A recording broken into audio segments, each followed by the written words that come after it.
ये क्या है? तुम इसी के लिए आए थे ना? Thank you so much. मैं जल्द ही वापस लौटा दूंगा। उसकी जरूरत नहीं है। बस बार बार मेरी फैमिली से मिलना छोड़ दो तुम।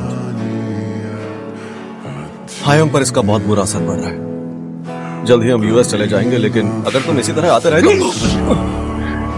कमीने, क्या पैसों से सब कुछ खरीद लेगा? प्रोसेस पूरा करने के लिए कृपया अपना पिन डालें।